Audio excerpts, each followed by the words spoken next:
president of the Pan-Hellenic Association of Naval and Marine Engineers. I'm very glad to be here because although there is not many people, this is a very important topic, and I think deserves to have these conferences because, as I said, the preservation of the Greek shipbuilding transit,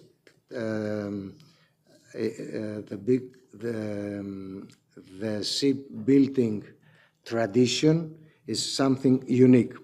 So, therefore, the preservation and promotion of naval heritage are among our key obligations and duties, I should say, that we are called to implement at the Ministry of Maritime Affairs and Insular Policy.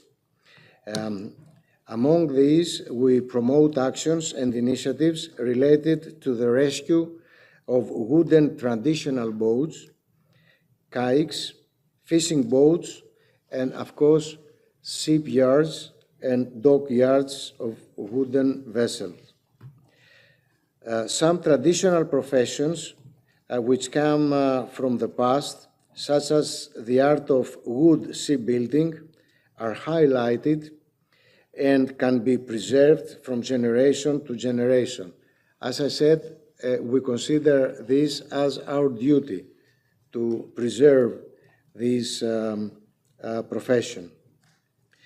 As the Ministry of Maritime Affairs and Insular Policy, we recognize the importance, the role, and the effort of all parties actively involved in the promotion and preservation of traditional shipping, and we support facilitating the work of every entity that seeks to engage in such actions. We have already taken initiatives in this direction, realizing the multiple benefits for both local communities and our maritime culture.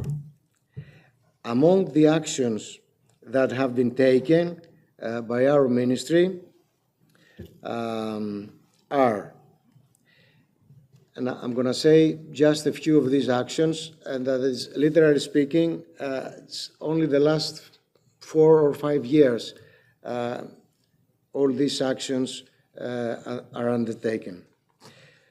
So, issuance of ministerial decisions through which criteria and a number of specifications were defined regarding the characterization of professional or private recreational vessels, as well as vessels beyond recreational vessels, for example, the traditional vessels, the fishing boats, etc. This is the first. Second, legal definition, and this is actually for the first time, of what a shipyard and dockyard for wooden vessels are. We have it in a law right now. Third, a resolution of the environmental licensing process for shipyards to facilitate the shipyards, dockyards, etc. Creation for the first time of a shipyard registry to enhance the importance of its woodworking business and to be able to receive targeted financial benefits. Amendment of the law concerning the seashore to address the long-standing issue of granting space for shipyards, dockyards, and the method of calculating the fee. Interventions towards port management authorities to grant or renew concessions of spaces to shipyards in the land zones of the ports they manage. And finally, in cooperation with the Ministry of Education and the Public Employment Service, we have proceeded with the creation of schools related to the specialized shipbuilding industry.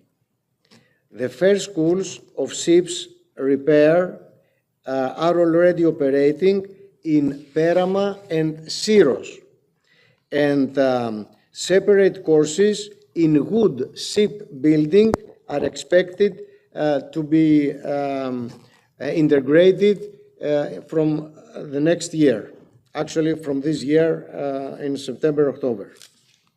So, ladies and gentlemen, the protection and promotion of our cultural and naval heritage, besides being our duty, as I said before, an obligation, can function beneficially for both the tourist and economic development of local communities in our islands, for example. We all must realize the multiple benefits from the preservation and promotion of our maritime heritage. Greece, as you know, is one with the sea. We have 3,000 years of history that we are interconnected with the sea. Right now, Greece is number one country in the maritime affairs. We own more than 5,900 ships. This is number one fleet in the world. And the Greek fleet represents the 60% of the European fleet, actually of the fleet of the European Union. But this is the new generation, the new era, the new conditions that we have to face. We must never forget our roots, and we have to preserve all these professions, and especially the wood shipbuilding that our ancestors and our grandfathers they used to do in plenty of numbers. Unfortunately, the last years we have this because of the new technologies and so many other things. People they don't invest in these professions, so we have to assist them because it's something that is in our DNA. Thank you very much. Sorry for my delay, but okay, I'm here to discuss with you. Thank you very much, Deputy Minister of Maritime Affairs and Insular Policy. I believe that the cooperation of the state with the business sector and the academic community is decisive and can offer solutions for the revival of the traditional shipyards. So, I believe that we can start our 18th panel. Hello? Hello, Dimitris. Hello. Hello, everybody. I missed a little bit the beginning, but it's okay now. May I say I start? Yes. Yeah. Good afternoon, everybody. Minister, Professor Moropoulou, esteemed colleagues, distinguished panelists and guests. I would like to welcome you all to our very important discussion on the sustainable preservation of naval heritage. We call it SCUNA. It is an honor and a privilege to moderate this panel alongside my fellow moderator, Professor Thomas Mazarakos from the University of Western Attica. And we're excited to guide you through a conversation that touches on critical issues related to the future of maritime heritage. I watched very closely what the minister just said about the cultural heritage, and we're very glad that he's here and honored. Who has also provided some insights into the governmental approach to preserving Greece's naval legacy and shaping the policy to ensure the longevity of our heritage. This is very important, and thank you indeed very much. In our panel, we bring together an exceptional range of experts from various fields the technicalities of shipbuilding, engineering, cultural and historical dimensions of preserving traditional vessels. We consider the balance between preserving our rich maritime tradition and ensuring that our efforts are sustainable for future generations as one of the most important steps. On the academic front, we have two professors, Professor Grigoropoulos from the School of Naval Architecture and Marine Engineering, Professor Theodoulidis from the School of Naval Architecture of the University of Western Attica, who will will base their intervention on their expertise in naval architecture and marine engineering and the regulatory frameworks. On the side of the archaeology and museology, to this dialogue, we will have contributions from archaeologist Dr. Dimitra Kamarinou and Mrs. Ioanna Berbili, curator at the Hellenic Maritime Museum, who will shed some light on the historical, cultural, and museum perspectives of preservations. From the perspective of shipbuilding, we will hear on the practical side Mr. Vasilis Vasiliadis, President of the Pan-Hellenic Association of Shipyards, and Mr. Ioannis Vasimakopoulos, a renowned shipbuilder with experiences on the practical side, but also an engineer from the National Technical University of Athens, Mr. Dimitris Charalambos Papas, who will give us an insight on the linking between the theory and the practice. You know, there are several international examples on illustrating the sustainable preservation of sea-related efforts, such as the Spanish government's attempt in 2025 to protect the Trafalgar Lighthouse, a lighthouse built in 1860 near the site of the Battle of Trafalgar. We have the Isle of Nantes, a project aimed to rejuvenate the former industrial shipyard in France into an urban, integrating it into the urban fabric. This is an effort that started in the 1990s. We have, for example, the National Maritime Museum in Greenwich, who implemented sustainable environmental management practices in archiving storage spaces. We have the Museum Ship of Olympia in the USA, the USS Olympia. This is the world's oldest floating steel warship, who serves as a museum ship at the Independence Seaport Museum in Philadelphia. And we have just one of the examples, the Royal Australian Navy transferred ownership of several historic aircraft for preservation and operation, some of these, highlighting how important these are for history and for the country. These cases that are not unique, there are many of these around the world, demonstrate diverse approaches to the sustainable preservation of sea-related heritage, encompassing and integrating policy interventions, adaptive reuse of material, environmental management, and collaborative partnerships. And I stress this because it was also mentioned earlier by Professor Moropoulou. So in today's discussion, without taking too much of your time, we'd like to recognize not only the immense value of our maritime heritage, but also explore how we as a collective can take meaningful steps towards the preservation. This can be done through collaboration, innovation, and responsible stewardship, and we can ensure that these vessels, the symbols of our shared history, are preserved for future generations.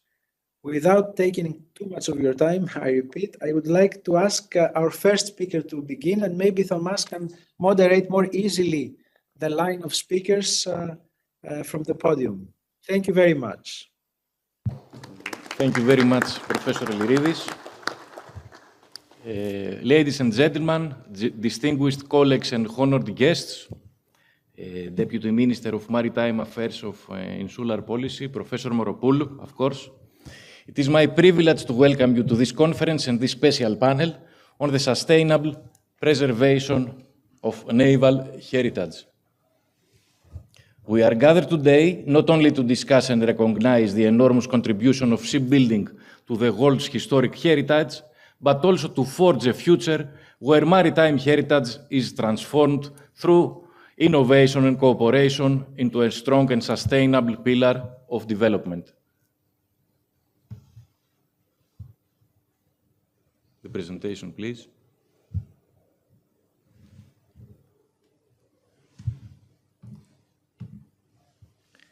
Maritime heritage is more than artifacts. It is a tapestry of stories, technologies, and cultural identities that have shaped world history. The mythical Argo, the triremes, Themistocles' wooden walls, the ancient shipyard of Aeneades, the Byzantine Dromons, Christopher Columbus Santa Maria, the Viking Drakkars, the Venetian Arsenal, the dockyards of Portsmouth are just a few examples of how shipbuilding was shaped the course of history. Maritime heritage embodies the stories of resilience, technological ingenuity, and human sacrifice that have shaped nations. But climate change, urbanization, and neglect are threatening the survival of traditional shipbuilding.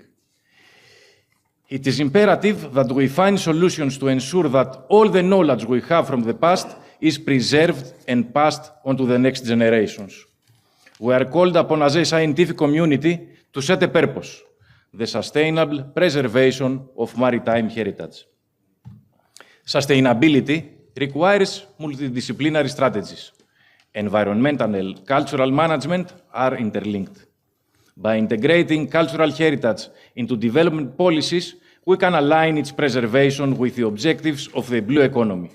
In this direction, the academic community, the University of West Attica, the National Technical University of Athens, with a partnership of the Pan-Hellenic Association of Traditional Shipyards and industries of the sector, propose an integrated intervention for the sustainable development of traditional shipbuilding that includes its historical, digital, and scientific documentation.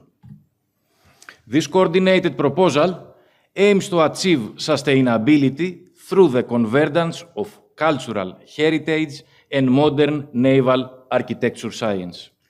We want this to be a decisive step in the development of traditional shipyards, bringing them into a new era of innovation and making them competitive and sustainable on the entrepreneurial map.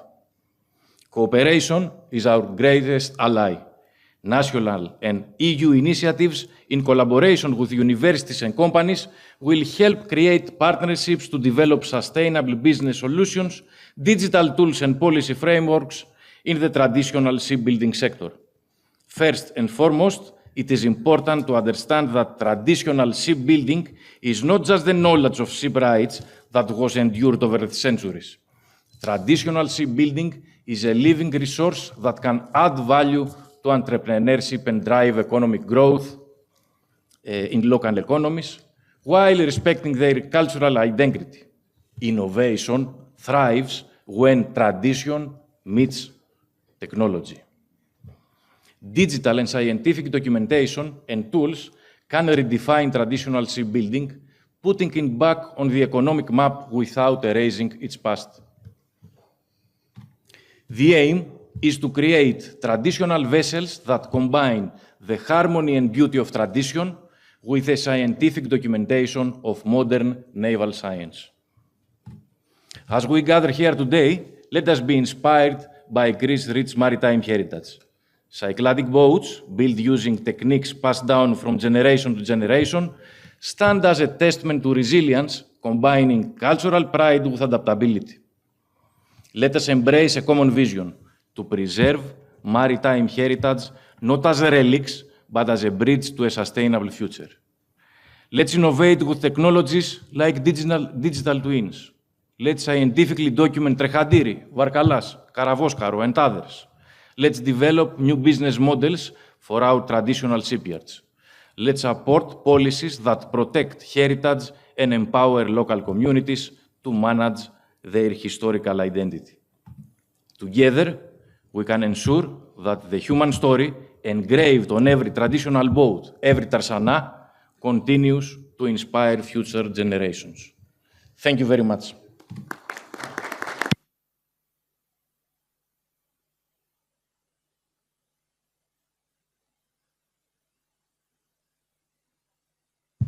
So, we will continue with the presentation of Mr. Vasiliadis Vasilios, President of the Pan-Hellenic Association of Shipyards. Mr. Vasiliadis, please take the floor. Thank you.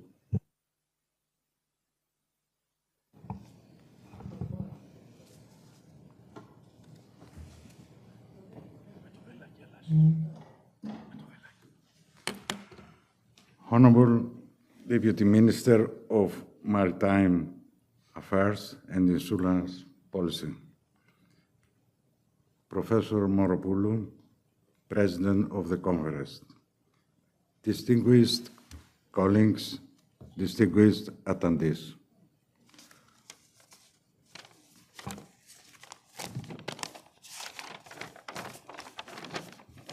Investigating, exploring the elements of Greek identity, actions along the shore, and generally maritime activity are particularly characteristics.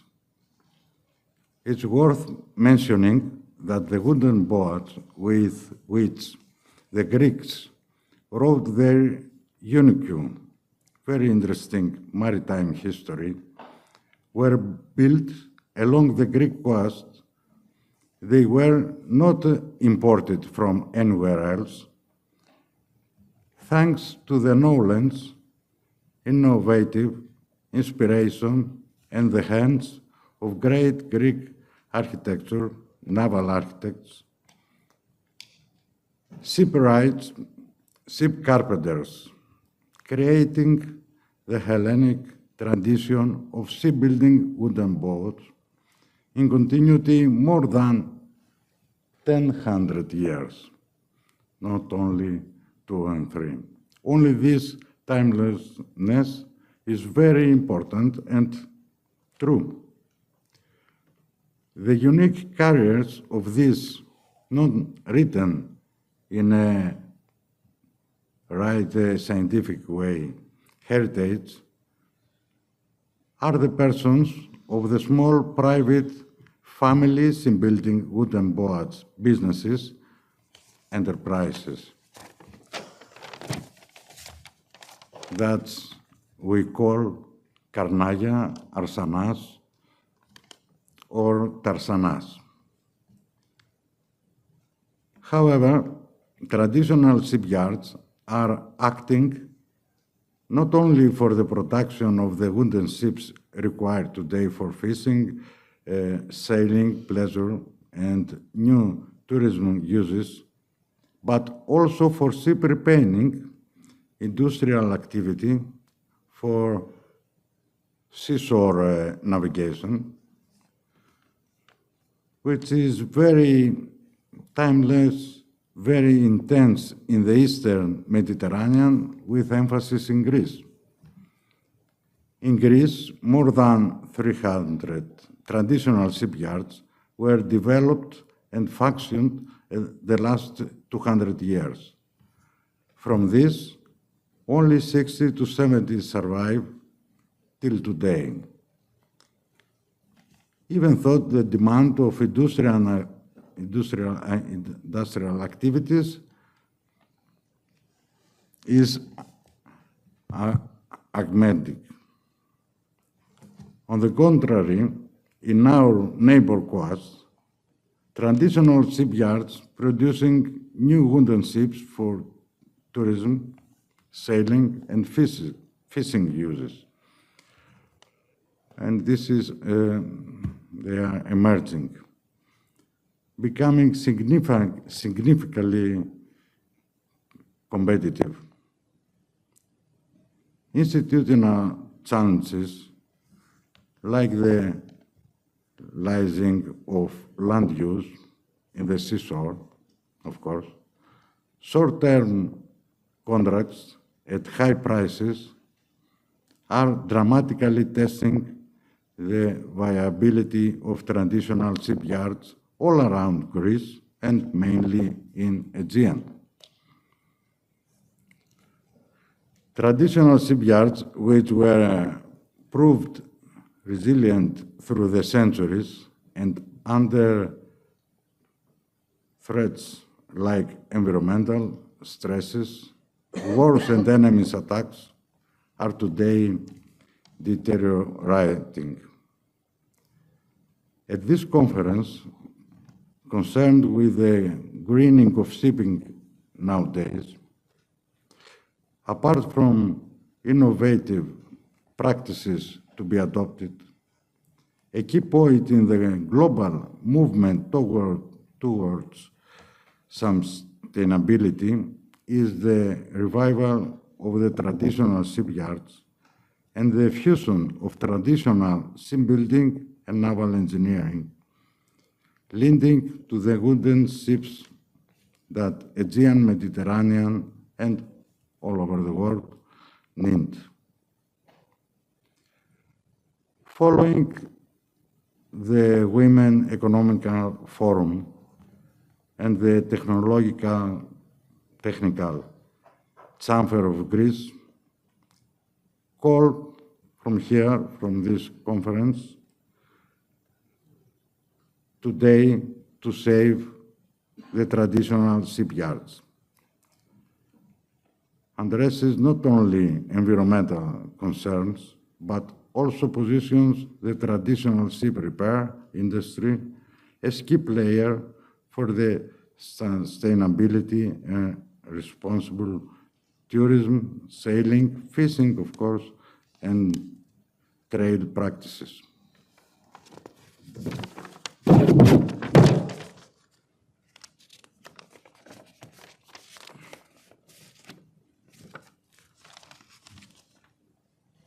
The last 6 years,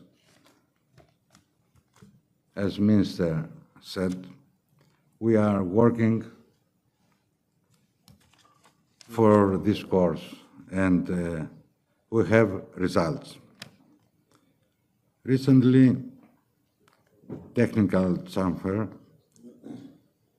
initiative to organize working sessions in coordination with Ministry of Maritime Affairs and Insular Policy, Ministry of Economy and Finance, Ministry of Development, Pan-Hellenic Association of Traditional Shipyards, Tarsanades, Pan-Hellenic Association on Naval and Marine Engineering, Scientific Committee of Expertise, Technical Chamber of Greece.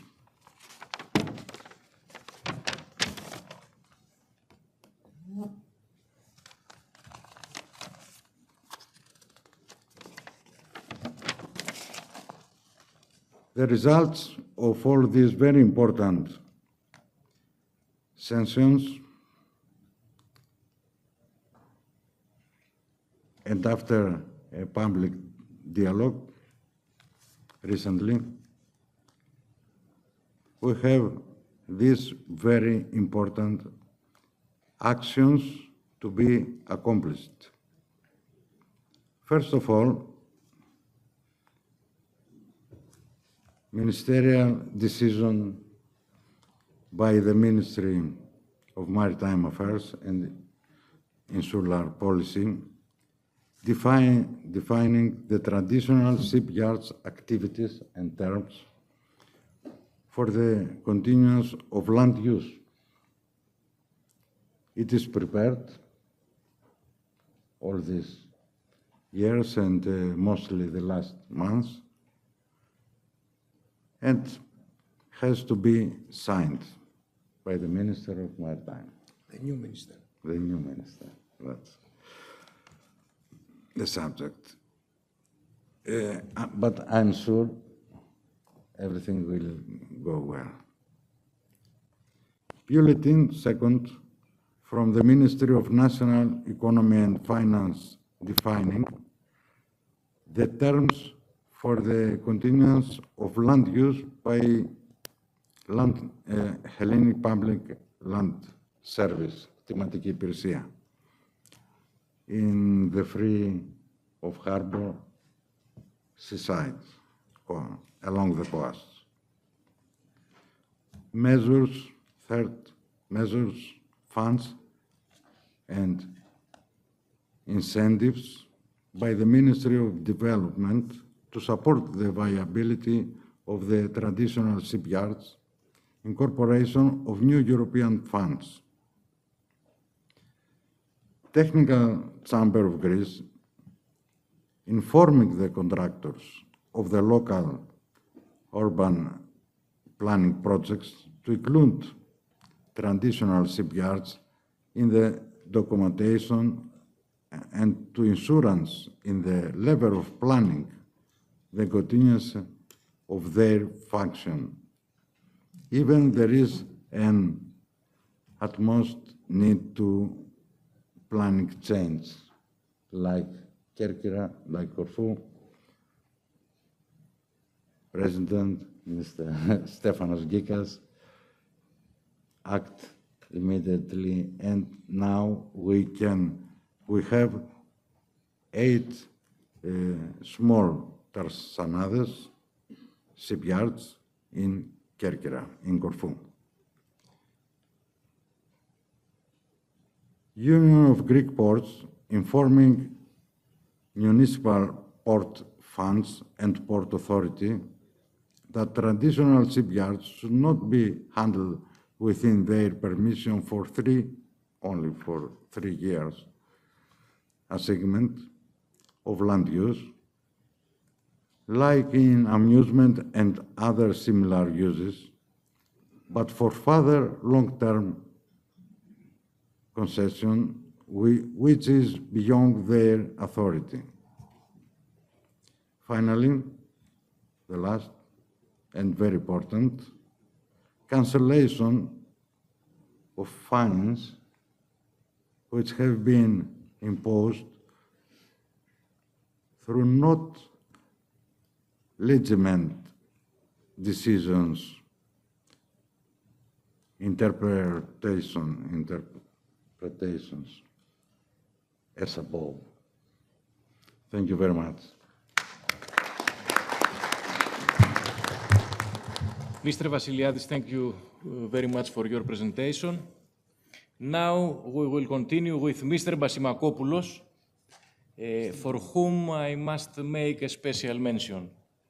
Mr. Bassimakopoulos is a shipbuilder of traditional boats and owner of a traditional shipyard, which has even been awarded the award for business development with longevity. So I think his contribution will be important today because he has achieved what we are discussing today in this panel, the combination of innovation, of tradition in a sustainable business. So, Mr. Bassimakopoulos, please take the floor. Κύριε Bassimakopoulo, έχετε το λόγο.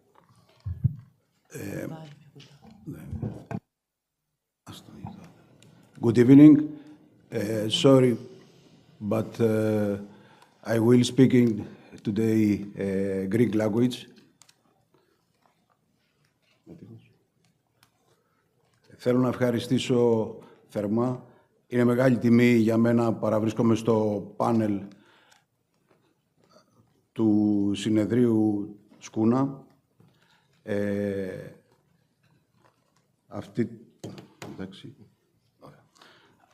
Αυτή τη στιγμή βλέπουμε την κοιλάδα το 1936.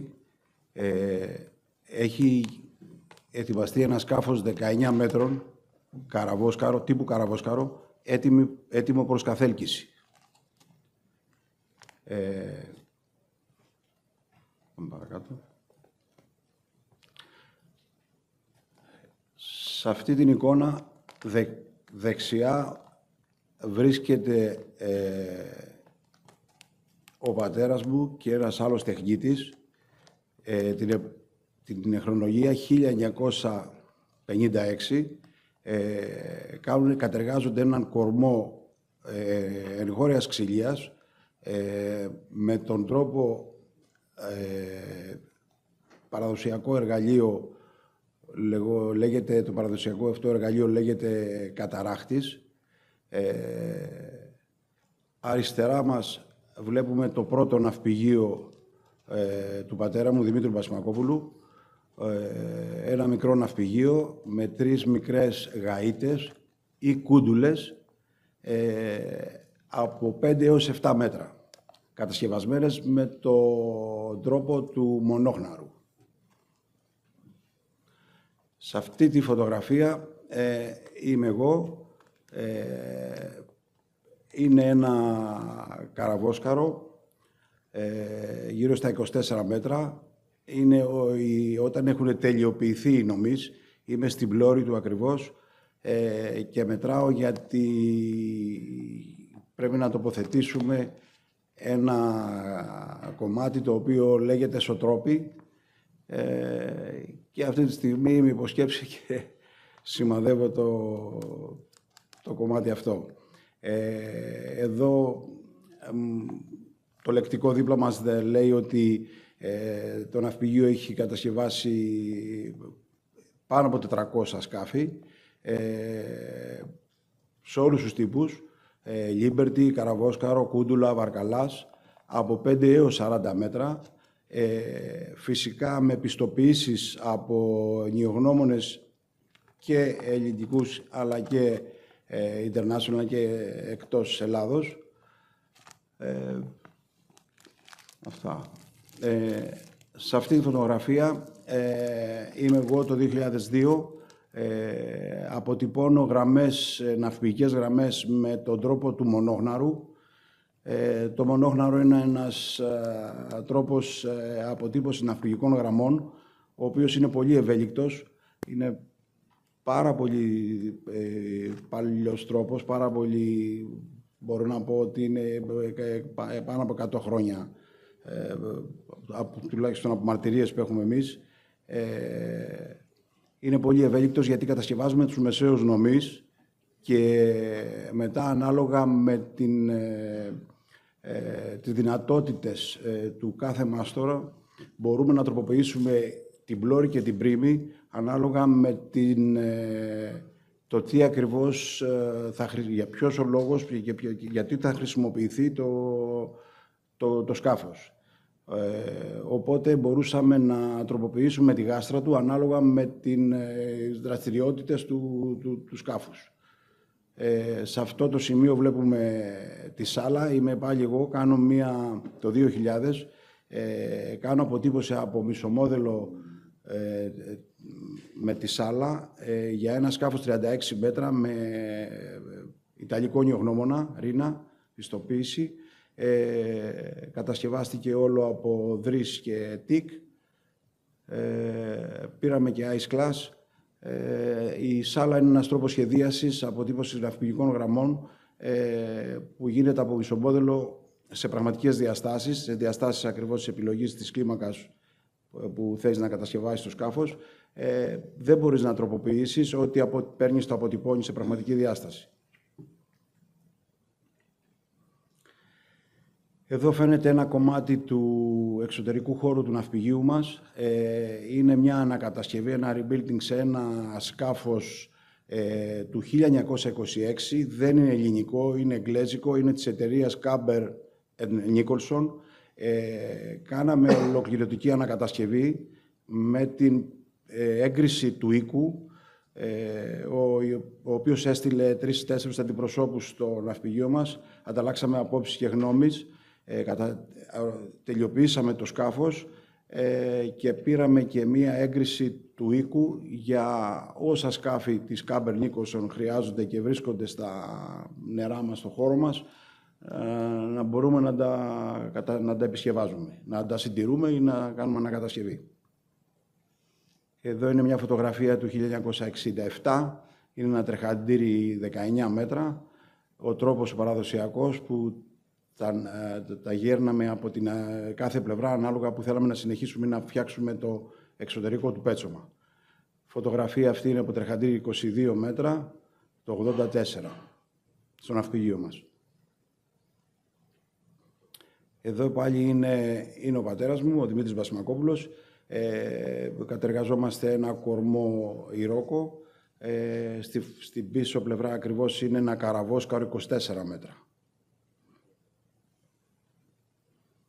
Εδώ πάλι είναι ένα Liberty, 26 μέτρα.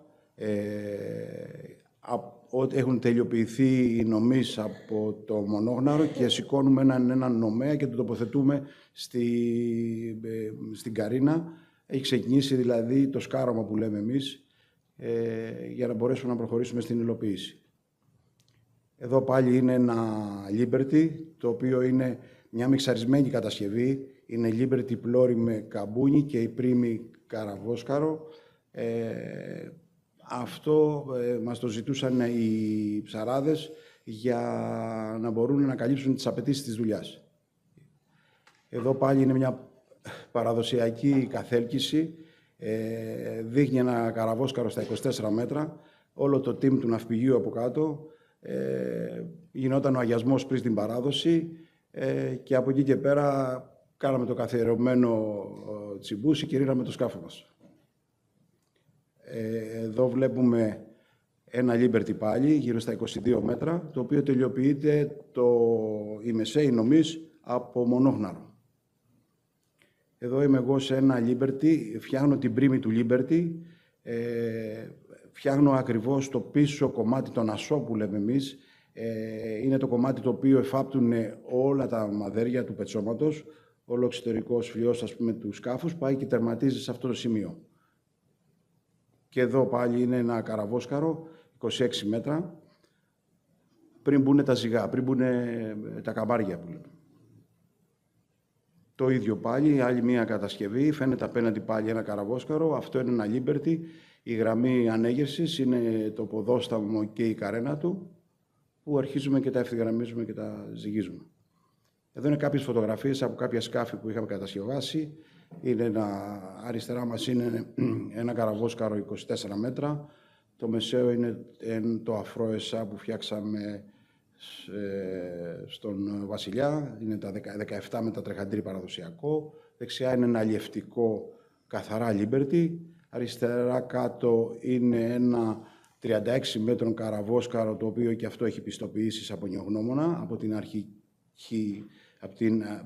φτιάχτηκε με σάλα. Φτιάξαμε μισομόδελο, το στείλαμε Ιταλία και πήραμε κάποια πιστοποίηση. Μετά είναι ένα τρεχαντήρι τελείως παραδοσιακό, ακριβώς όπως βγαίνει το παραδοσιακό κάθε αυτού τρεχαντήρι. Και μετά είναι ένα παραδοσιακό τρεχαντήρι αλλιευτικό το επόμενο, κάτω δεξιά. Αυτή η φωτογραφία απεικονίζει τη σημερινή κατάσταση του χώρου, του ναυπηγείου μας. Μετά το 2004-2005 οι κατασκευές πλέον εκλείψανε. Δεν υπήρχε στήριξη από την πολιτεία. Οι επιχειρηματίες δεν μπορούσαν να ανταπεξέλθουν στα έξοδα. Οπότε εμείς σαν κατασκευαστές αρχίσαμε και η δουλειά μας μειώθηκε πάρα πολύ. Προσπαθήσαμε άλλους τρόπους, κάναμε και άλλη δραστηριότητα, μπήκαμε στον Αιγιαλό και την παραλία, φτιάξαμε χώρος ανέλκυσης καθέλκυσης. Φιλοξενούμε αυτή τη στιγμή γύρω στα 500-600 σκάφη ανάλογα με το μήκος.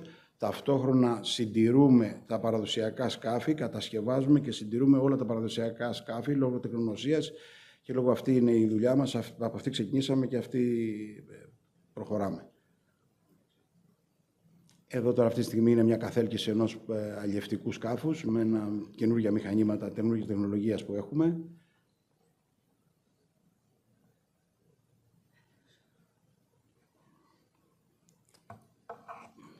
Αυτά.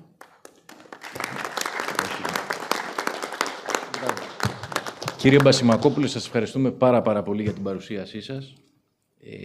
Επί της ουσίας ήταν η μνήμη μας από το 1923, το είπα, το θυμάμαι καλά τον αριθμό. 1936. Από το 1936 μέχρι και σήμερα. Οι μαρτυρίες όμως υπάρχουν από το 1900 στην κοιλάδα, υπάρχουν κατασκευές σε σκάφη. Για να πω και αυτή τη στιγμή ότι... Πατήστε αν θέλετε το κουμπάκι. Γιατί...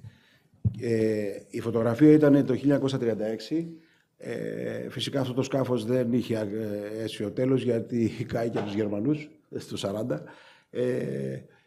Οι μαρτυρίες υπάρχουν από το 1900 ότι υπήρχαν ναυπηγεία στην κοιλάδα και κατασκευάζανε σκάφη. Αναφέρουμε κάποια στιγμή ότι υπάρχουν από την αρχαιότητα γιατί λόγω του αρχαίου σπήλαιου φράχτη και λόγω του Ψιδιανού όλες οι πλώες αποδείξανε ότι ξεκίνησαν από την κοιλάδα έστω και με παπιρέλες, έστω και με ένα μονόξυλο, με ένα λατίνι.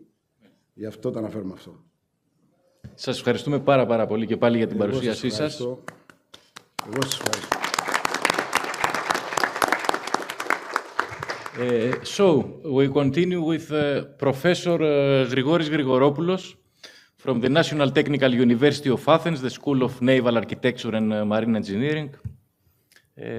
Professor Grigoropoulos, you were my professor, and it is a great honor for me to have you here today. So please take the floor. Permit me, before you start, to inform you that 2,000 people are attending in real time, online, this panel in a difficult day due to the strike. And through the BCI Media Toronto, it will be presented to more or less 16 million people in the globe. Okay. Good afternoon also from my part, dear Minister, dear colleagues, Ms. Moropoulou, and the rest of the panel. It's a great pleasure for me to be here and to present the activity of the School of Naval Architecture and Marine Engineering of National Technical University of Athens, and especially the section of ship and marine hydrodynamics, the laboratory for ship and marine hydrodynamics, the activity that we had with respect to traditional boats.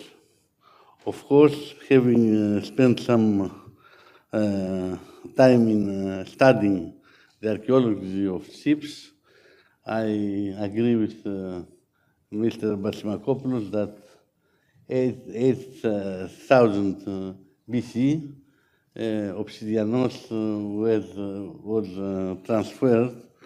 transported to Peloponnese from Milos, and this is the oldest story of waterborne transport.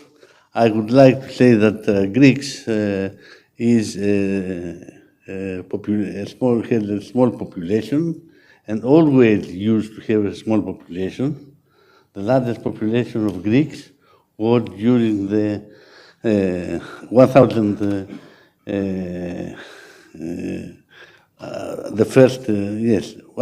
years, Byzantine time. It was the largest. The peak was 12 million. This was the largest population of Greeks. And during the Greek Revolution, we were something like 4 million people. So this small population living in the islands and the seashore, the long seashore of Greece, used to communicate via ships, various ships, and also the driving cities in the classical times were based their power on a strong marine. Athens used to have more than 400 triremes at that time. 200 triremes took part in the Salamis against the Persian fleet. Just for comparison, at that time, at classic times, the population of Persians was 40 million, while the Greek population was something like 2 million.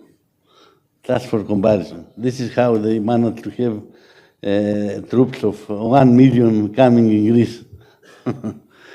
Anyway, this is, I'm going to speak about our lab. This is the laboratory for ship and marine hydrodynamics.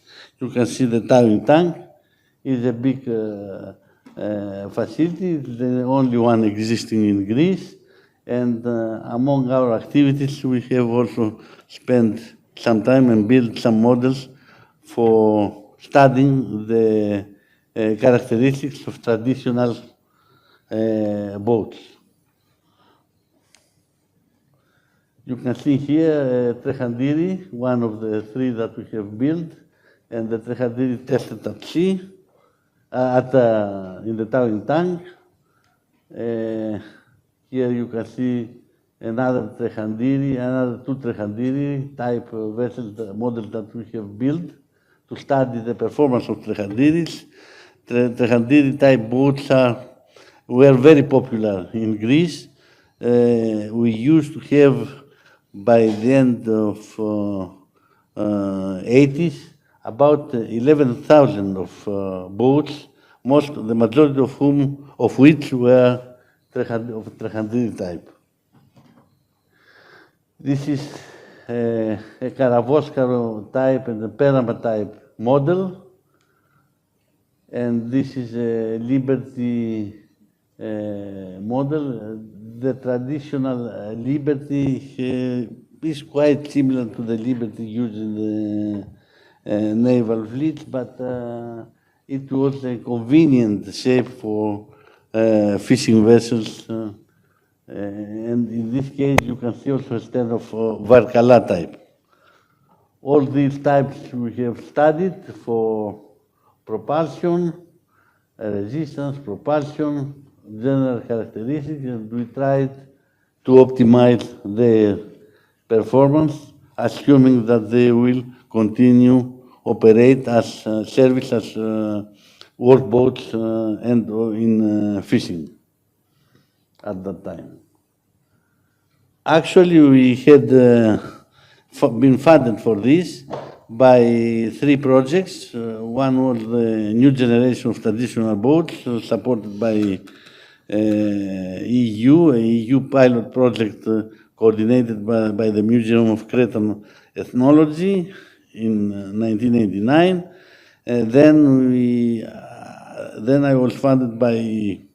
We were funded by the Hellenic Development Bank at that time to carry out a techno-economic feasibility study to establish a model shipyard for wooden boats. The study encompasses market and field investigation and the preliminary investigation of establishing a shipyard. It was very interesting at that time that they were thinking of for the future of the shipping industry and not only for the historical aspects. We have carried also, we were supported by General Secretariat for Research and Technology in 1996 to investigate the characteristics of traditional boats, recommendation for improvement, and some of these figures, the previous pictures, were from that project. And finally, during the last 15 years, we carried out systematic scanning of traditional boats using state-of-the-art methods in cooperation with the School of Rural Engineering of NTUA. These pictures come from these scans.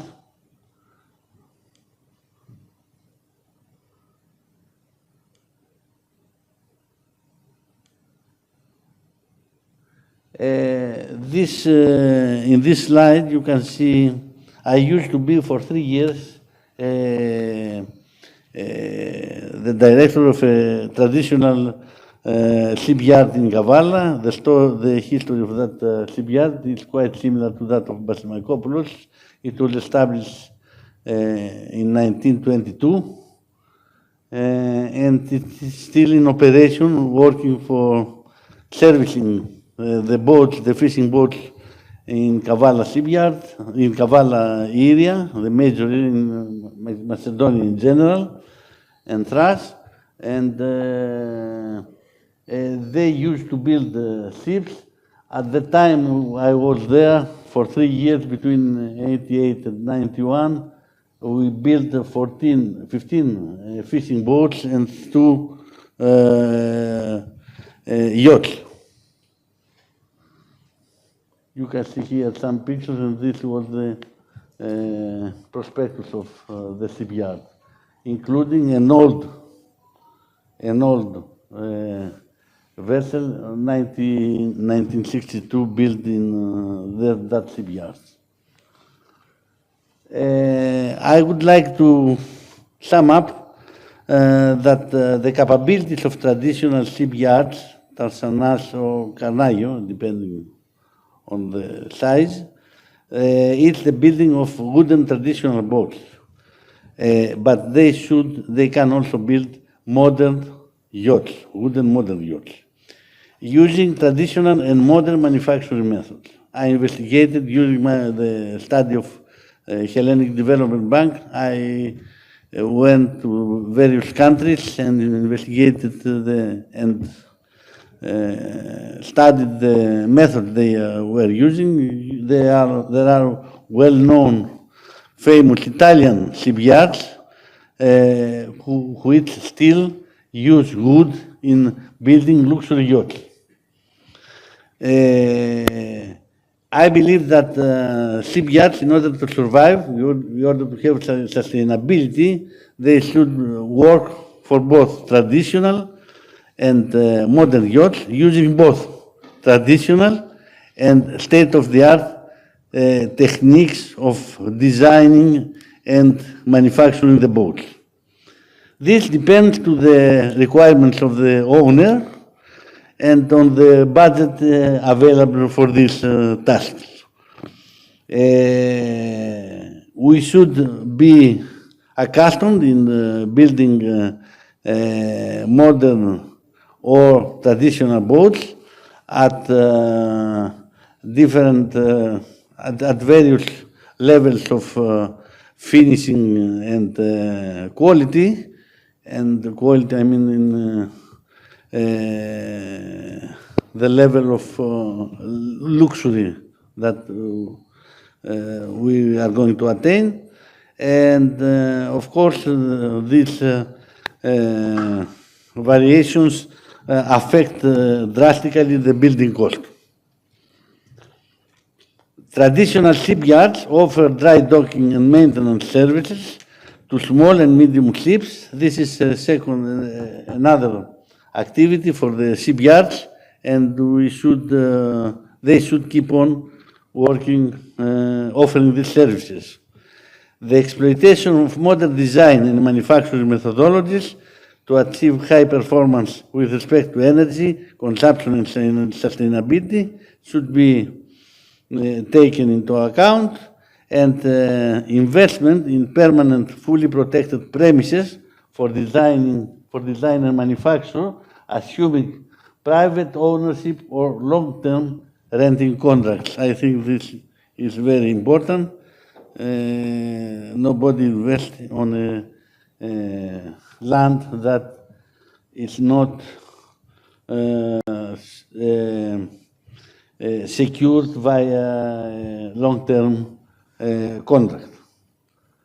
And some other recommendations regarding the prerequisites for the sustainability of the sector is professional education and training of technicians involved in shipbuilding of wooden boats, taxation motivation to the investors to build wooden traditional boats, manufacturing modern boats using wood and other ecological and recyclable materials, support of the market involved in the rental of wooden boats by reduced taxation, focus on the medium to high quality and finishing level of the final product. Cooperation with the native marine equipment manufacturing industry. This is a quite active and developing sector. Currently, the marine equipment manufacturing industry, and the shipyard should cooperate with them. And finally, extensive support is required by the naval architects to keep track and conform with rules, regulation, and best manufacturing practices. Thank you for your kind attention. Professor Grigoropoulos, thank you very, very much for your presentation. It was very, very informative. We continue with Dr. Theodoulidis, professor and colleague at the Department of Naval Architecture at the University of West Attica. Professor Theodoulidis, the floor is yours. Thank you. First of all, I would like to congratulate Professor Moropoulou for her initiative to organize this very interesting Congress.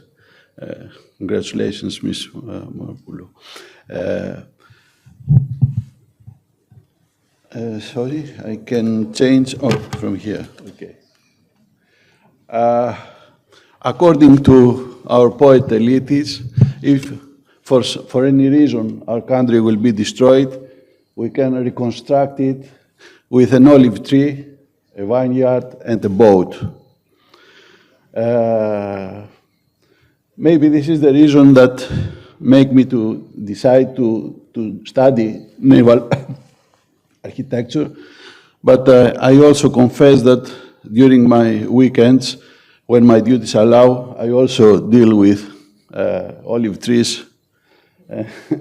It's my passion. Anyway, the reason for our gathering today is the third component, the boats. I believe to that phrase of Elitis. It's not just a poetic expression, it's reality to me. And I think that everybody who loves Greece and who lives in Greece fully understand this expression by Elitis.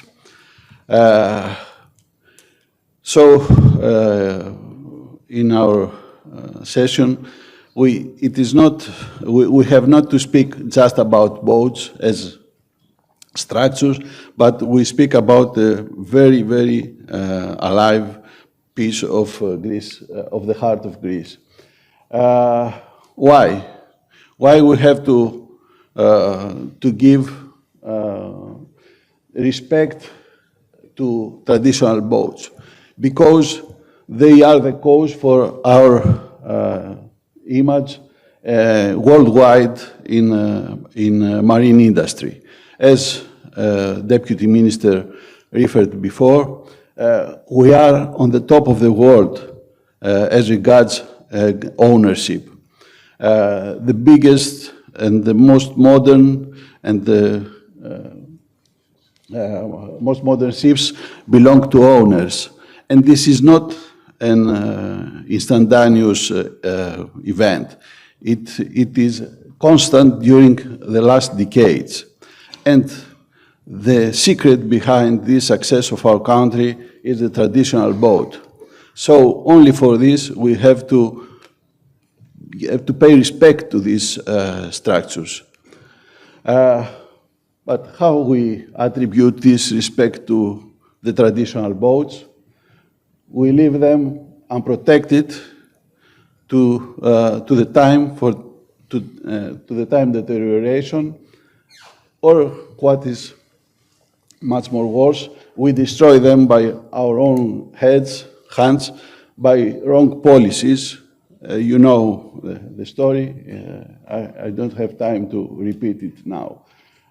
But this is what we have done to the traditional boats. But it is not too late. We can do some things for the traditional boats. What we can do, first we have to save, record, and protect the survivors. We have to find these vessels that survived the disaster and to record and protect them. Then we have to revive traditional boats and craftsmanship, but in a sustainable way. The secret word here is the sustainability. If we restrict traditional vessels to museums, we will fail. The secret is to revive them in a sustainable way. Third, we have to learn from them by analyzing their design philosophy. Today we have the tools to do it. These vessels the design of this vessel has evolved through the centuries, and they have accumulated very, very interesting design philosophy. We have to learn this design philosophy and also to record these lessons that we will take from the traditional vessels in order to pass this know-how to the next generations. We have to exploit modern manufacturing technologies and to integrate them in the production process of traditional vessels. This will be very interesting target. If we manage to integrate modern technologies to the traditional production, but of course without affecting their character. And always we should have in mind that even the smartest machine cannot replace human. Traditional boats are the product of skilled workmanship, and this cannot be replaced by machines. We have also to keep this in mind, what means that we have to pass this know-how to the new generations. I was glad to hear by the Deputy Minister that already some legislation is underway, and many of these targets are covered by this forthcoming legislation. What we have done so far, as I am involved. When I was young, I was working in the Hellenic Register of Shipping, the Greek Classification Society. I was head of the Rules and of the Rules Development Department, and at that time we have developed some construction rules for small craft, and we have involved in Chapter 7, as you can see, rules for the construction of wooden ships. Unfortunately, Hellenic Register of Shipping closed, and this try remained uncompleted. So these regulations, these rules, were not enforced actually never. Now, I'm a professor assistant professor in the University of West Attica. We try through some diploma theses to revive these efforts. We have currently 2 diploma theses related to traditional boats. In the context of the first of these 2, one of our students scanned with 3D laser scanning technology a traditional boat, and then he reproduced the hull geometry by using modern software. It is very important to have this digital geometry of the traditional vessel, because we can better study the behavior of these vessels. We can estimate to predict their seakeeping behavior, as Professor Grigoropoulos explained a few minutes before. In the context of another diploma thesis, both of them have not completed yet. One of our students modeled the frames and other structural elements of a traditional boat in a software, and he used CNC machining and produced, this is a video, but, sorry. And by using CNC machining, he managed to reproduce some basic structural elements which have to be gathered together, joined together to produce the boat.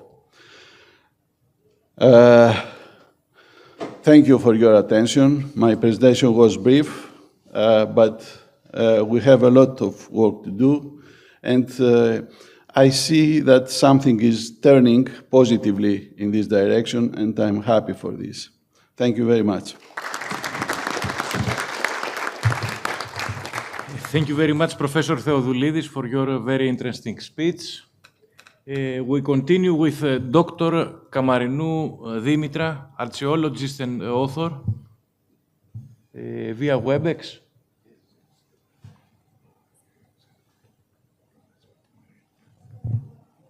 Hello, could you please share my PowerPoint presentation? Yes. Thank you. Mrs. Moropoulou, I'm really grateful and I feel honored to be part of this panel discussion. I thank you for your invitation. And I think it's a great opportunity for a collaboration with the esteemed speakers in our project as well. The fact that our small country, Greece, is a leader in shipping is attributed to its long history of seafaring and shipbuilding. Our question was, how far does this tradition go? What did the Homeric and Mycenaean ships look like? How were they built? What is the historical truth behind the mythical voyages of the Odyssey? Can I please have my PowerPoint presentation?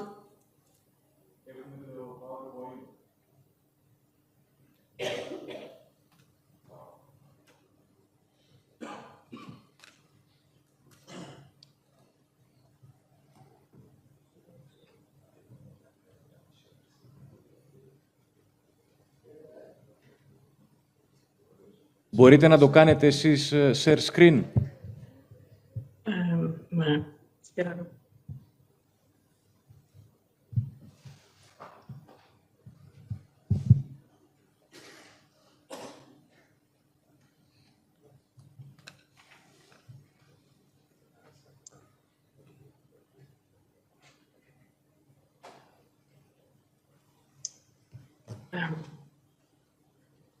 Δεν νομίζω.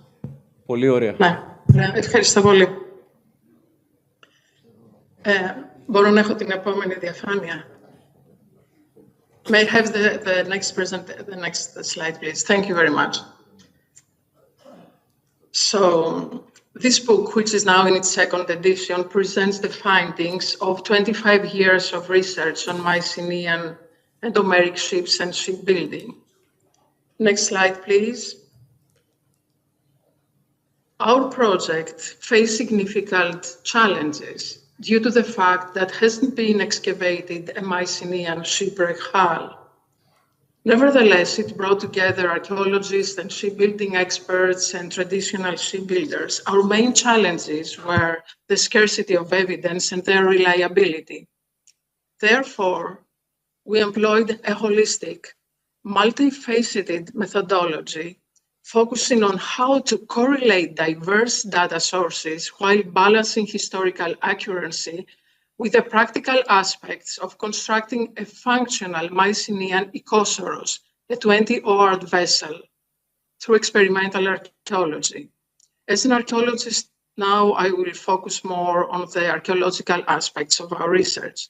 The next slide, you will see, next slide, please, that along with our interdisciplinary study, we employed a range of approaches to gain a deeper understanding of Mycenaean shipbuilding and to fill the gaps in our knowledge.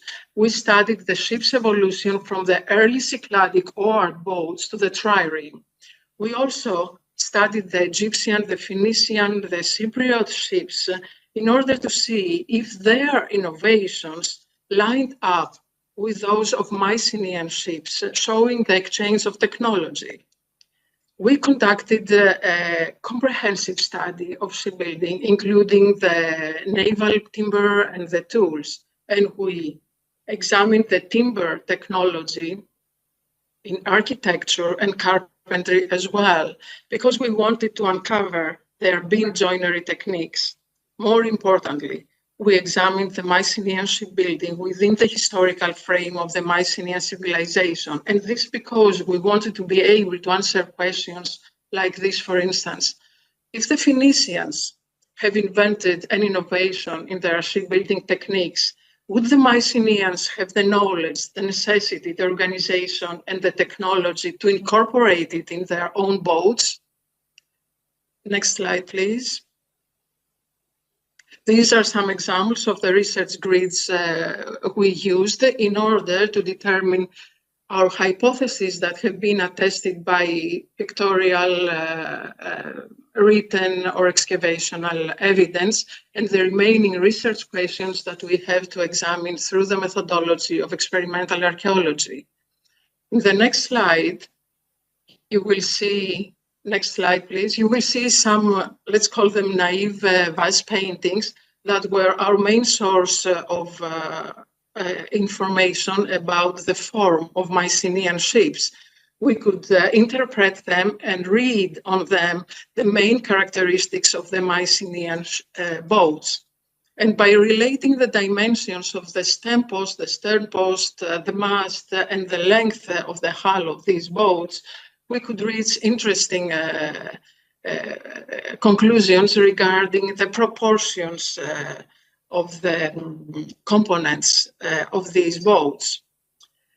Yet, on the next slide, you will see that some of the questions we could not answer with Mycenaean data. Please, the next slide. We had to trace them back in earlier boats.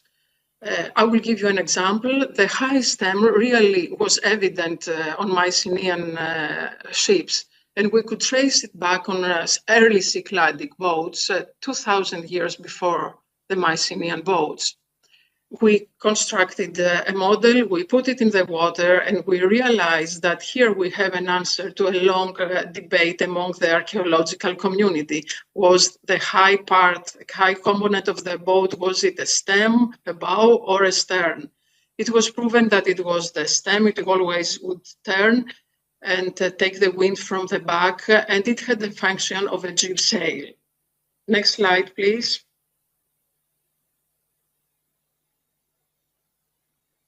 We also studied the shipbuilding techniques of the shipwrecks that have been excavated all over the Mediterranean, and they are dated within a time span of 1,000 years.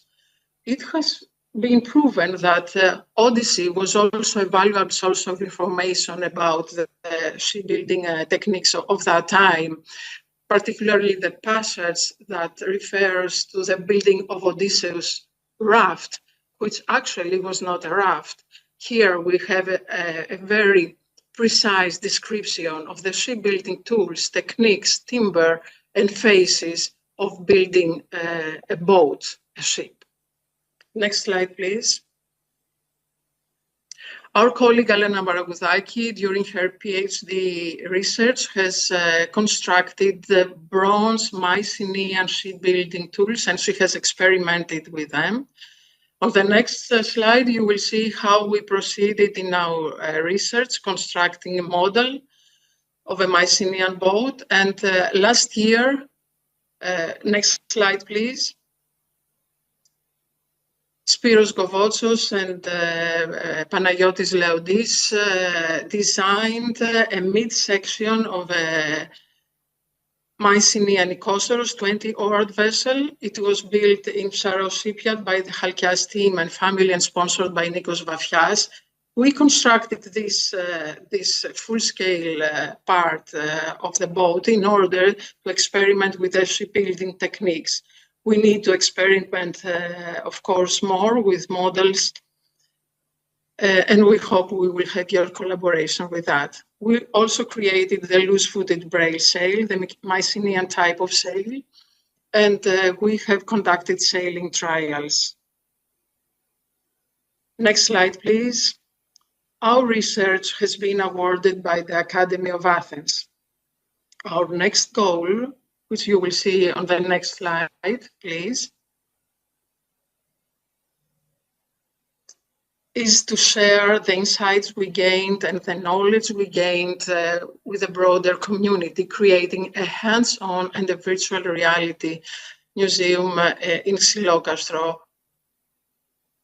We think that sharing this information and this knowledge is very important. The first step was the publication of the book that really fills a gap in the literature in Greek on ancient shipbuilding. And on the next slide, I would like to refer on the main takeaway from our research.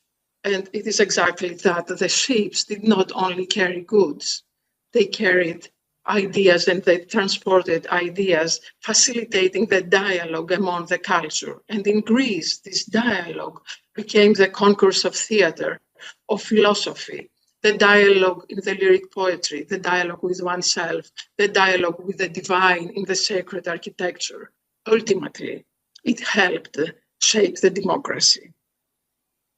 Next slide, please. I thank you for your attention and we hope for your collaboration. Thank you. Dr. Kamarinou, thank you very much for your speech.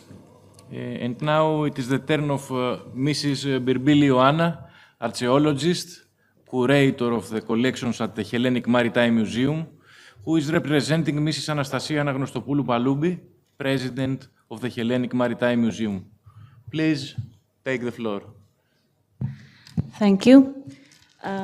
Thank you, Mrs. Moropoulou, for the invitation. It's an honor for me to be here today and to speak on behalf of the President of the Hellenic Maritime Museum, Mrs. Anastasia Anagnostopoulou Paloubi, on such an important subject, the sustainable preservation of our maritime heritage. A maritime heritage which is long-standing and its beginning can be traced back to the Stone Age. But now, because we have a limited time slot, we will speak specifically for the traditional wooden boats, the kayaks, and the boat yards where they are crafted. Kayaks are far more than just means of transportation or fishing vessels. They are living testaments to Greece's maritime history, which flourished in the islands and coastal areas. They embody the wisdom and craftsmanship of wooden shipbuilding, which is rooted in the long-standing experience and needs of the inhabitants of the Aegean and Ionian islands and coastal areas. This unique craft, passed down orally from generation to generation, is an intangible cultural heritage of inestimable value. In our days, this craft, this part of Greek maritime heritage, is under threat. Technological advances, socioeconomic changes, and even state and European policies, such as the subsidies for the destruction of fishing boats, have led to the destruction of thousands of kayaks. With each wooden boat that it is destroyed, a part of our maritime history and identity vanishes. To reverse this course, a well-structured strategy is needed, based on three main pillars. First, preservation and protection. A new legal framework is required to support the preservation and protection of wooden boats and traditional boat yards. As we heard before, it's very hopeful that this is a stage that it is materializing. At the same time, incentives should be provided to owners to encourage the use of wooden boats for their maritime activities. Additionally, support should be given to craftsmen to maintain operational boat yards and continue practicing the traditional craft of wooden boat building. Second, education and dissemination of knowledge. The sustainability of this intangible heritage depends on the younger generation. We need apprenticeship programs for young artisans, partnerships with museums, universities, and maritime institutions to preserve and transmit this knowledge. Third, connection with sustainable development. Kayaks, traditional wooden boats, can serve as a driving force for gentle, culturally inspired tourism. Through thematic cruises, exhibitions, educational programs, and support for local craftsmanship, we can create new opportunities for our islands and coastal communities based on local tradition. In this effort, maritime museums play a catalytic role. They are the guardians of our maritime history and heritage. Through exhibitions, initiatives, and collaborations with craftsmen and local communities, they help convey the significance of traditional shipbuilding to wider audiences and create bridges between the past and the present. It is essential to reconnect the wooden boats, the kayaks, and the traditional boat yards, tarsanades, with the economy and everyday life of local coastal communities. They must be seen once again as valuable tools, sources of wealth and pride.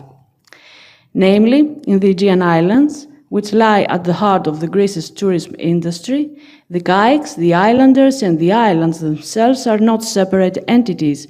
They form a unified ecosystem, a living, evolving whole shaped over centuries with a unique identity. Weakening any one element affects the entire system. I will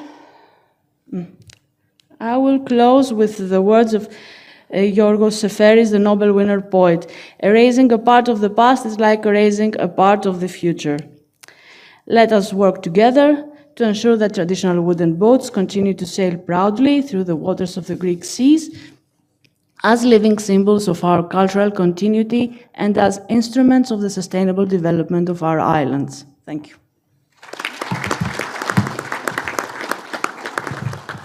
Mrs. Birbili, thank you very much for highlighting the importance of traditional shipbuilding in the history of our country.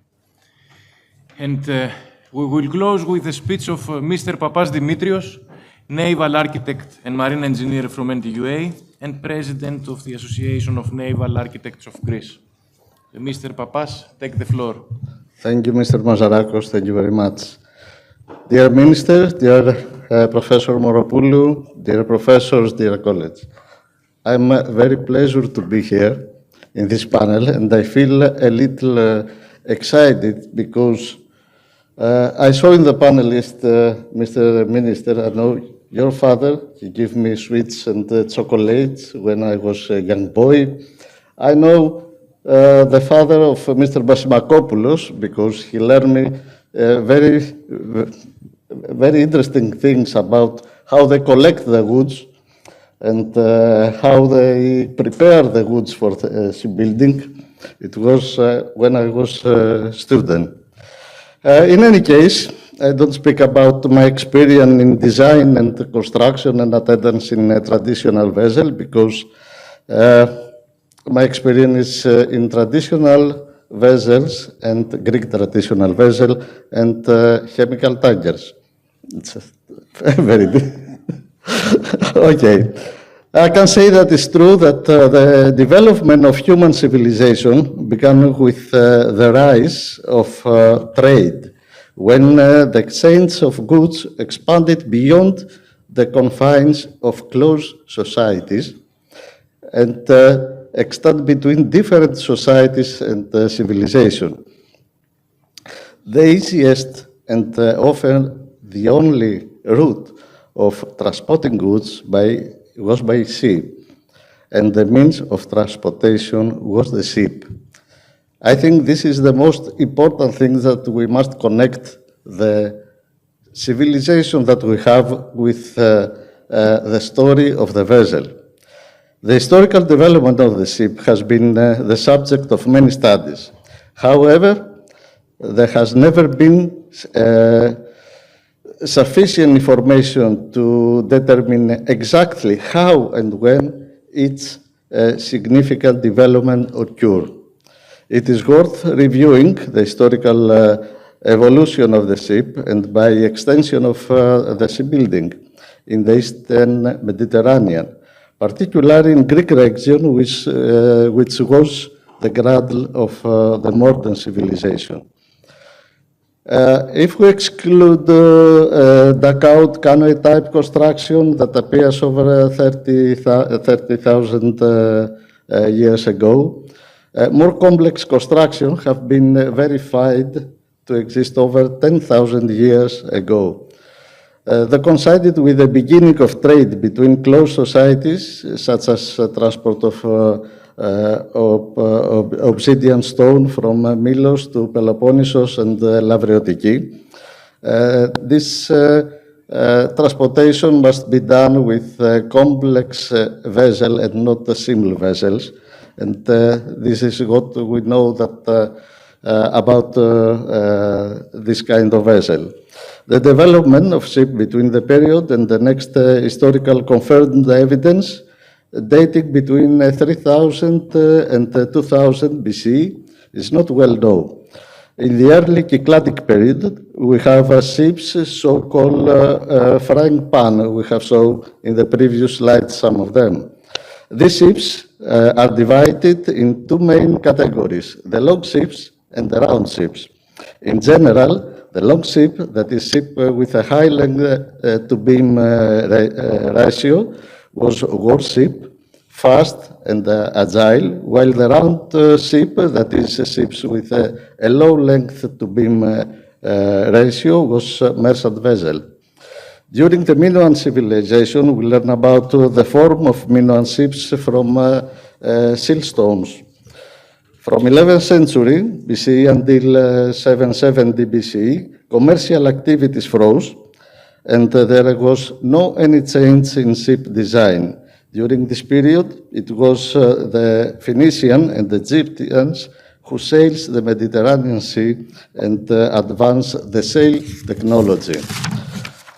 From 770 BCE to the 5th century BCE, colonial trade flourished. A description of the ship of that time exists on a black figure vase, date 570-560 BCE, known as Francois vase, housed in the Florence Museum at this time. Archaeological research in Nineveh has uncovered evidence of long ships, the warship of 600 BC, which had 2 rows of oars and were ancestors of the trim. These ships were intended to establish colonial power and to protect trade from piracy, which had begun to emerge. During classical period of the 5th century BC up to 350 BC, the golden age of Athens, we only know information about merchant vessel, that it's very small or to medium size, around 50, 62 feet long, with a dead weight capacity of 100 to 150 metric tons. The more important evidence that we have in this period is the Kyrenia shipwreck, which also dates to the same era, 4th century BC, give us insights into the construction of small merchant ships in dimension long by breadth 14 by 4.3 meters. The interesting that we found in this shipwreck is the planks of the hull were joined end to end rather than in a stepped fashion, as was done in Northern Europe. Wooden tendons called mortises were used to join the planks. We saw some in the previous panel list, some photos about that, secured in place with pegs. For reference, we have in Kyrenia shipwreck more than 4,000 mortises were used in this ship. The reinforcement frames did not contribute to the ship's structural strength, but rather maintained the shape of the hull, a method called shell first.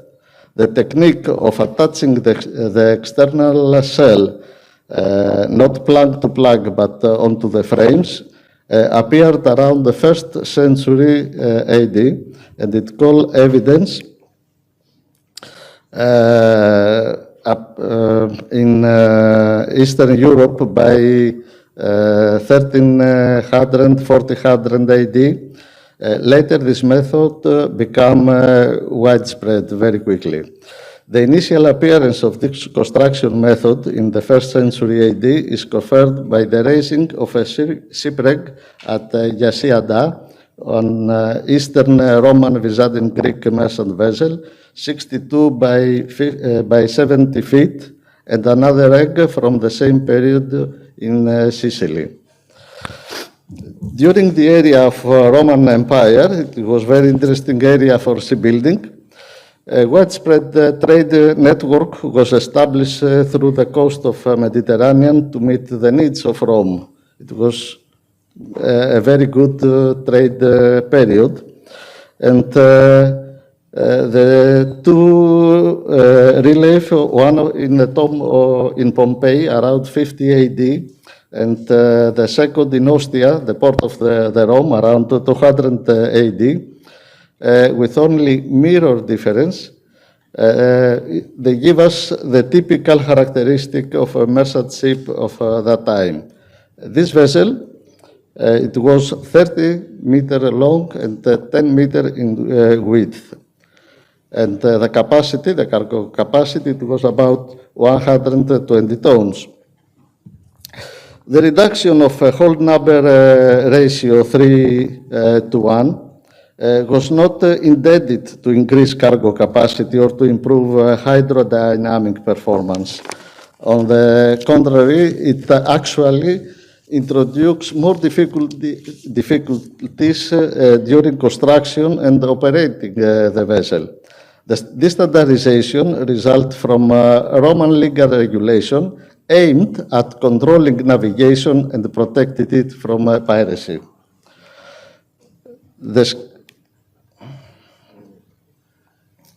One of the most significant changes during Byzantine period was the development of already known triangular sail, the so-called Latin sail, in very large dimensions, so the vessels start to be more quickly. During this year, shipbuilding began to adopt the skeleton first method, as we said before, across the entire vessel. After the fall of Constantinople, the small surviving Greek merchant fleets faced not only the heavy taxation, but also the constant pirate attacks that dominated at sea in this time. The only relevant point from this period is the ratio of the Roman ships was now applied as a general empirical rule. The typical merchant vessel that sailed across all sea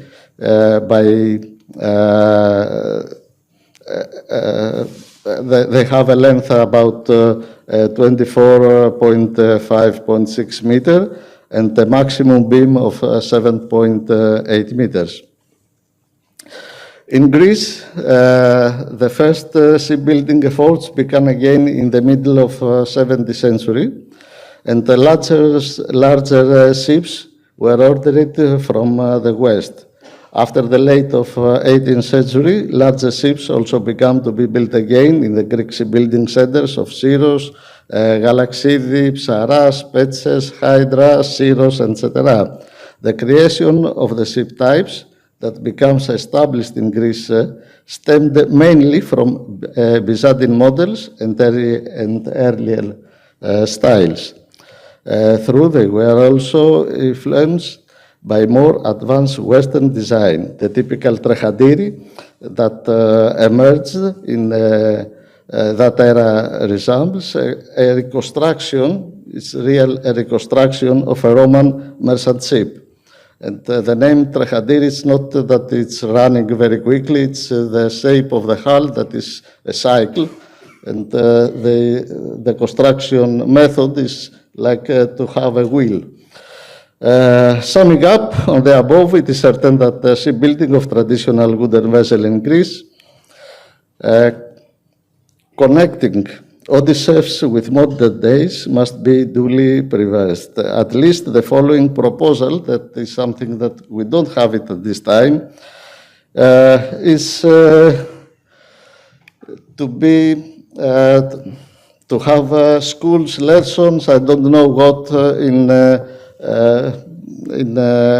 all the major polytechnic universities, and I think we must have a cooperation of naval architects with relevant archaeological services, especially with the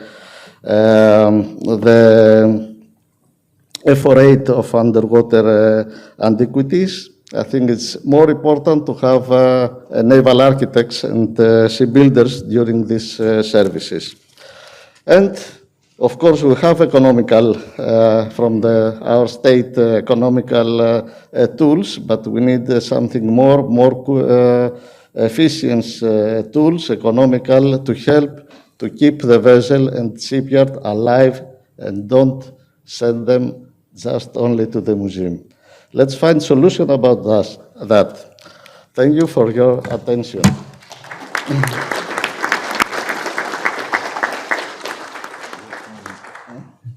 Thank you very much, Mr. Papas. Mr. Deputy, something for the closure of our session? Thank you very much. I'd like to congratulate Professor Moropoulou for this very interesting conference. I'd like to congratulate all my colleagues here for these comprehensive presentations. I just want to add three things that in our ministry we have in process. And this, we have a project proposal right now funded by ESPA. ESPA is the European money, is development of a study for mapping the shipbuilding lines of traditional vessels, their rigs, as well as recording their specific technical and detailed characteristics. And secondly, mapping a recording of the basic types of shipyards for traditional vessels, boatyards, dry docks, etc. These are projects, the mapping, funded by ESPA. This is number one. Number two, we have right now underway a memorandum of understanding between the Ekaterini Laskaridis Foundation and our ministry for the digitization of the traditional vessels and sailboats archive. In our ministry, we have a huge archive of these vessels, the old ones. So this is a digitization process. And finally, we have a draft legislation for the enhancement and modernization of the Institute of Commercial Maritime History. Yes, we have an Institute of Commercial Maritime History. This is going to be renamed to Institute of Commercial Maritime History, Ports and Hellenic Coast Guard. And the expanded purposes of the Institute include the research and study of traditional shipbuilding art, and the search and the recording of traditional Greek vessels, the preservation of traditional shipyards, and the creation of a corresponding historical registry.